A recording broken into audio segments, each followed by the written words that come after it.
A atração a seguir é recomendada para todas as idades.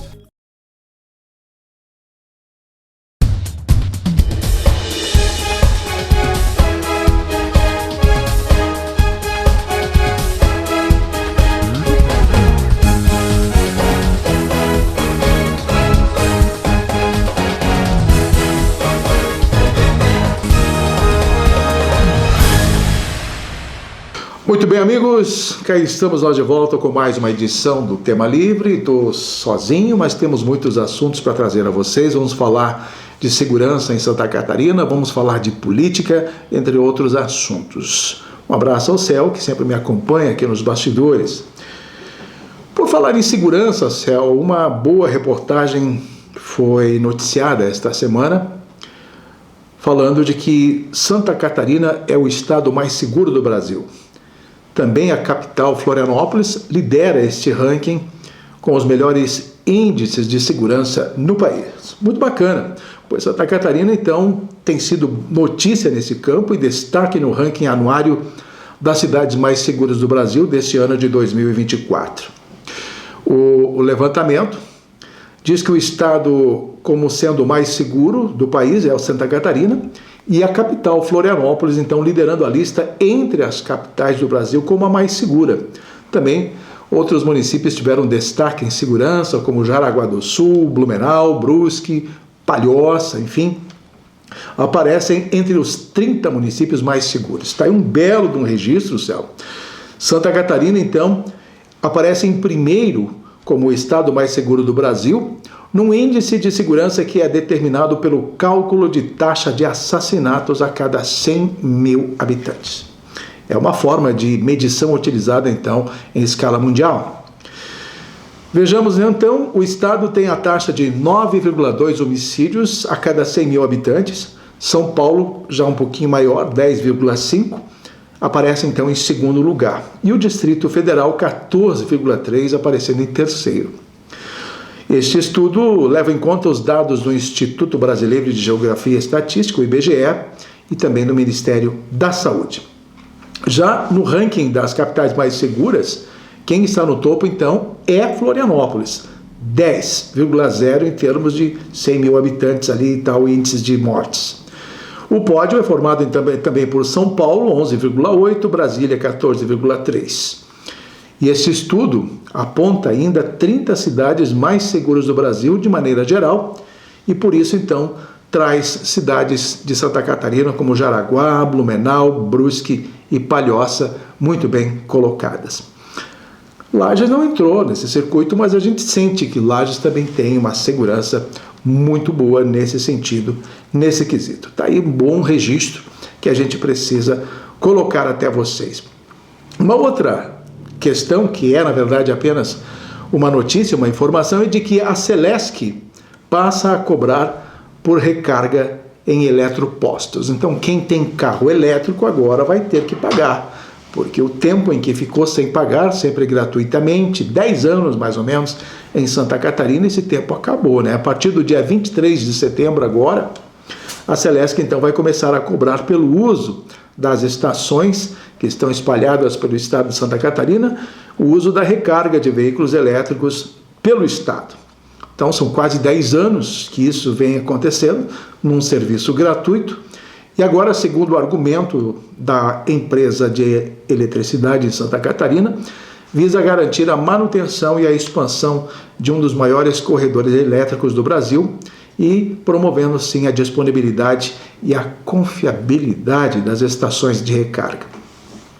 Para quem tem carro elétrico, precisa saber que vai ser realizado exclusivamente por um aplicativo, o Eletroposto Celesc. O Céu, que já tem 3 carros elétricos aí, já está se planejando, né, Céu? Estará, então, disponível de aplicativos e apenas em aplicativos. As tarifas variam assim, em estações rápidas, que dá por real, assim, R$ 2,49 por quilowatts, mais R$ 5 para a taxa de desbloqueio.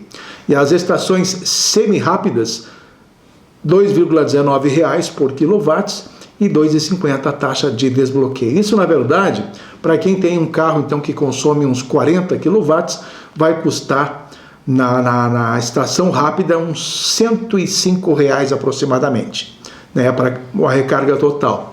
Já na semi-rápida, um pouquinho menor o valor, em torno de R$89. Só para vocês terem ideia, então, como é que vai funcionar. O início da cobrança da Celesc, então, entra como sendo aí uma nova fase para um projeto que visa a manutenção e a expansão contínua da infraestrutura. Tá bom, se você tem carro elétrico, agora então acabou a moleza, vai ter que pagar um pouquinho, até porque ainda nós carecemos em Santa Catarina de uma estrutura mais ampla. Isso existe em termos de estrutura nas grandes cidades e ainda está faltando nas pequenas e em muitos outros lugares. Então você que tem carro elétrico, né, se for viajar e ir para a estrada, pode ficar então sem energia e ficar com o carro parado. Tem muita gente que tem um carro híbrido, né, se é a gasolina e ainda o elétrico, então tem as condições de viajar. O precinho é salgado, mas tem muita gente que tem condições. Vamos falar um pouquinho de Expolages 2024. A feira começa logo depois das eleições. Temos as eleições no dia 6 de outubro e a Expolages começa dia 8, na terça-feira. Por que dia 8? Dia 8 de outubro e vai até o dia 14. O dia 8 porque começa ali a recepção dos animais. Dia 8 e 9 a recepção dos animais, terça e quarta-feira. Animais começam a chegar desde segunda-feira no Parque de Exposições Conta Dinheiro. E por que até o dia 14? Dia 14 cai numa segunda-feira, é que tem um último leilão que fecha a programação da Expolages, um leilão de gado geral na segunda-feira, dia 14, então fechando. Então de 8 a 14, mais a abertura oficial da Expolages vai acontecer no dia 10, na quinta-feira à noite. E você já está convidado, porque aí abrem os portões, abrem os pavilhões e, pelo que a gente sabe, já está tudo comercializado, tanto na área do comércio, indústria e comércio, que é a responsabilidade da Associação Empresarial de Lages, a ACIL, já houve a comercialização total dos espaços, dos estandes e também na parte externa e a parte que cabe à Associação e Sindicato Rural de Lages também, toda essa parte externa já está comercializada. De certa forma, a gente espera já um sucesso antecipado desta feira. Vale um adendo aí para falar para vocês que a única preocupação está sendo com o valor dos animais, muito embora já estejam programados aí 4 ou 5 leilões, né, com leilão de novilha, leilão de reprodutores, que são os touros, né, leilão de gado geral e leilão ainda de cavalos das raças crioula e quarto de milha. E ainda, de repente, leilão de ovinos. E ainda tem, claro, os julgamentos com as raças dos animais a galpão, de argola, que vão comparecer também. E sabe-se que isso está sendo bastante trabalhado, porque o mercado para o mundo animal, para o meio animal, não anda lá muito bom, mas de qualquer forma a Expolages já aguarda um grande sucesso de qualquer maneira. Eu quero começar a falar com vocês já de política, desde já, nem que a gente continue depois do próximo bloco, Céu, porque o Bolsonaro chegou a Santa Catarina na última quinta-feira, chegou em Navegantes, de lá de Navegantes ele andou em caravana, né, até a cidade de Itajaí, passou por uma carreata, então, numa carreata por Itajaí, e foi até Balneário Camboriú. Por que Balneário Camboriú? Balneário está morando o filho mais novo dele, o Jair Renan, que vai ser candidato a vereador na cidade de Balneário Camboriú.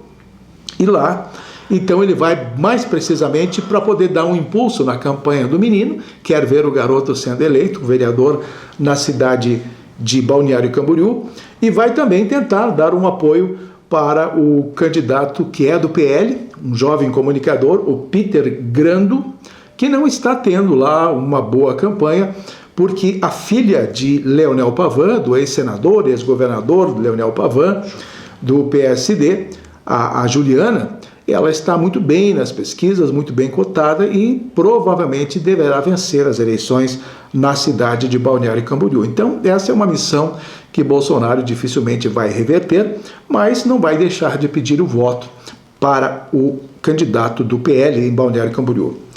E também na terça-feira houve um comício à noite, carreata, caminhada em Balneário, uma confusão na cidade de Balneário Camboriú, e ainda uma reunião com empresários na CDL de Balneário Camboriú. Depois, então, na sexta-feira, agora, ele esteve na cidade de Criciúma, também fazendo o mesmo trabalho, né, para a candidatura de Ricardo Guide, do deputado federal Ricardo Guide, que tem o apoio de Jorginho Melo, e lá em Criciúma ele então não terá um trabalho tão difícil assim, até porque Guide está muito bem colocado, mas a briga é ferrenha com o candidato adversário que vem, que será o sucessor de Clésio Salvário, que inclusive está preso, e nessa última quinta-feira não foi relaxada a prisão, continua preso o prefeito de Criciúma, e lá ele tem o Vaguinho Espíndola para a sucessão. Então o Vaguinho tenta administrar a campanha e ainda o pedido de soltura do seu prefeito, né, que é o Clésio Salvário, que está preso por um problema ligado às funerárias, né, alguma coisa ligada à corrupção, né, em funerárias no município de Criciúma. Ele mais umas 9 ou 10 pessoas estão presas. E não teve então a prisão relaxada nesta última quinta-feira, conforme se previa pela Justiça de Santa Catarina. E assim, Criciúma, então, foi a segunda cidade visitada pelo ex-presidente Jair Bolsonaro, e a gente agora aguarda para ver qual vai ser a movimentação política, se vai ter um favorecimento aos candidatos ou não. E depois do intervalo comercial, eu quero falar mais especificamente do governador Jorginho Melo, que na última quarta-feira se licenciou do cargo para trabalhar na campanha por 12 dias. Fica até o final do mês, até final de setembro, agora trabalhando, até o dia 30, trabalhando na campanha para ajudar os seus candidatos parceiros. Depois do intervalo, eu chego com esse assunto. Até mais. Happy Hour perfeito, com sabor sem igual.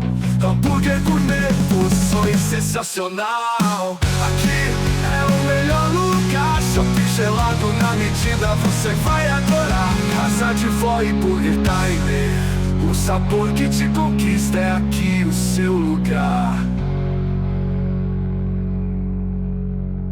Supermercado Araucária, tradição em atender bem. Produtos variados, qualidade tem, pensados pra você, de coração. Toda semana super promoções. Supermercado Araucária é o lugar certo pra se comprar em Bom Jardim da Serra. Tradição e qualidade você vai ter. Supermercado Araucária sempre com você. Seu carro é mais do que apenas um veículo. É sua liberdade, sua segurança, sua confiabilidade. Mas quando a manutenção é negligenciada, sua jornada pode ser interrompida. No Centro Automotivo Irmãos Neto, entendemos a importância de manter seu veículo em perfeitas condições. Nossa equipe de especialistas está aqui para garantir que seu carro receba o melhor cuidado possível. Porque sua segurança e tranquilidade são nossa prioridade. Mantenha seu carro em dia. Visite-nos hoje mesmo. Avenida Brasil 178, bairro São Cristóvão, Laje, Santa Catarina. Telefone 49 32 23 32 49. Centro Automotivo Irmãos Neto, seu veículo em boas mãos. Se você busca segurança, qualidade e agilidade no serviço de transporte, conheça a transportadora Zappellini. Levamos de norte a sul do país a sua carga em caminhões modernos e com profissionais qualificados. Transportadora Zappellini, transportando com qualidade e segurança para as melhores empresas do Brasil. Muito bem, chegamos com a segunda parte do nosso programa Tema Livre, e a gente vai falar do licenciamento de Jorginho Melo do governo, pois na quarta-feira à noite ele transmitiu o cargo para a vice-governadora, a Marilise Porren, né? E ela ficará então no cargo por 12 dias, e nesse período, até o dia 30 de setembro, Jorginho Melo vai percorrer o estado para apoiar os seus principais candidatos pelo Partido Liberal pelo PL, né, para tentar fortalecer a campanha de muitos deles. E, como eu disse, nesta quinta e sexta-feira, ele reservou o tempo inteiro para ficar ao lado do ex-presidente Jair Bolsonaro, né, esteve lá em Balneário, Itajaí, Navegantes, depois então na região de Criciúma, e só então Jorginho Melo agora começa a fazer um trabalho de visitação nos municípios em que seus candidatos, né, em que ele está apoiando nas prefeituras, ele vai fazer então uma visitação mais forte. Lá no norte do estado, também ainda no sul do estado, outras cidades, e no oeste do estado e aqui na Serra Catarinense. A expectativa é de que ele venha dar um apoio forte para a deputada federal Carmen Zanotto, que é a sua apadrinhada na campanha aqui no município de Lages, na Serra Catarinense.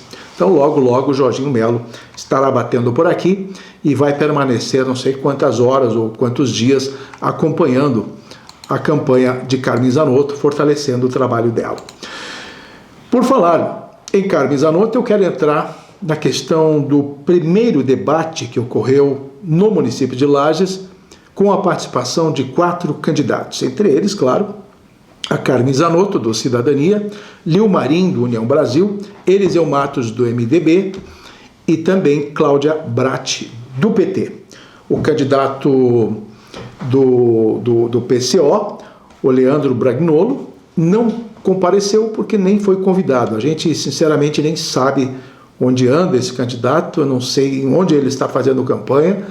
Até hoje eu não recebi uma vírgula a respeito dele, eu não o conheço, então ele ficou fora desse debate de qualquer maneira, para vocês terem ideia nesse sentido.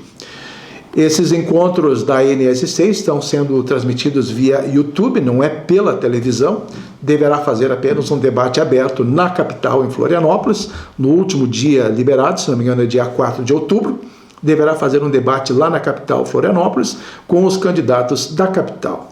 É o que a gente sabe. De resto, está percorrendo o estado.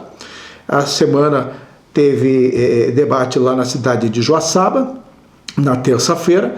Na quarta-feira, então, na cidade de Lages, envolvendo esses candidatos que eu falei, pelo canal do NSC Total, no YouTube, e foi mediado pela colega jornalista Eduarda Demenech, a Dudinha, aqui de Lages, de São José de Cerrito, uma grande colega. E participaram das perguntas também as colunistas Dagmar Spaltz e a Luana Amorim. A Luana não é colunista, mas é uma editora do portal e participou destas entrevistas. Eu quero falar de cada um deles, basicamente, para que a gente possa entender. Eu quero dizer a vocês que o que eu vou falar aqui é embasado em dados, não é em suposições, e eu não vou inventar nada do que vou dizer. Por exemplo, o candidato Luiz Marim, as assessorias, todas elas, falaram bem de seus candidatos, dizendo que foram destaque e tudo mais. Para mim, o debate foi extremamente fraco, com algumas acusações, poucas propostas, e não acrescentou praticamente nada em termos de favorecimento, até porque, pelo YouTube, Lages, com praticamente 125 mil eleitores, menos de 3 mil devem ter assistido, e você deve imaginar que são mais ligados às assessorias do que o público em geral. Então não representa quase nada um debate como esse, ligado ao canal do YouTube. Pois bem, mas a gente assistiu, né, Céu?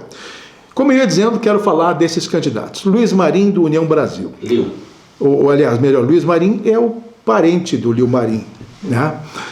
Mas o Lio Marim, do União Brasil, como candidato, a gente sabe que ele teve no dia do lançamento a presença dos líderes do PSD de Lages. Lá estavam Seron, o João Alberto, o Raimundo Colombo, fortaleceram a campanha, entre aspas, do candidato Lio Marim. Todo mundo sabe que Lio Marim, então, está respaldado pelo PSD e logo depois teve também o apoio do Partido Progressista, Progressistas, né, com Juliano Polezi, que é o vice, também respaldando o apoio. Então, a atual gestão está atrelada, está coligada com a União Brasil e dando total apoio. Então, fica aí Luiz Marim, aliás, Lio Marim, sempre confundindo com o parente, o Lio Marim fica numa situação bem complexa, porque se torna aí praticamente o sucessor de Antônio Seron, que vem fazendo uma administração em que a população quer ver quanto mais longe possível neste momento. E aí então ele tenta, de certa forma, fazer uma campanha um pouco distanciada dos atuais gestores, mas não tem como se desvincular dessa situação. Tentou ele, até inclusive Carmen Zanotto pincelou neste debate esta questão. Cláudia Bratti, do Partido dos Trabalhadores. É advogada, tem um plano de governo até bastante consistente, eu tive a oportunidade de ler os planos de governo de todos os candidatos. Ela é ligada ao Partido dos Trabalhadores, tem a vice também, a Celi, que é também do Partido dos Trabalhadores, e vocês sabem que Lages praticamente tem uma região de eleitores conservadores, né? Uma eleição bem complicada então para Cláudia Bratti nesse sentido. Ela está fazendo uma boa campanha e tem pregado basicamente a relação dela com o governo federal, com a participação de Lula, ou seja, se ela for governar Lages, ela terá o governo federal, Lula, enfim, dando suporte para que ela possa executar o seu plano de governo. E não acredito, então, que Cláudia tenha uma votação a ponto de vencer as eleições, e bem complicado, então, este momento para ela, mas de qualquer forma está fazendo uma boa campanha. Quanto a Eliseu Matos, do MDB, o Eliseu passou um perrengue nesta semana com a votação no Tribunal Regional Eleitoral. Lá ele foi absolvido, então, por 5-2 e então se livrou daquele impedimento que foi de qualquer forma julgado em Lages, através da comarca eleitoral de Lages, e que ele foi punido então com a exclusão da candidatura dele, ele se tornou inelegível e tudo mais. Mas em segunda instância ele foi absolvido e pode então trabalhar a sua campanha naturalmente.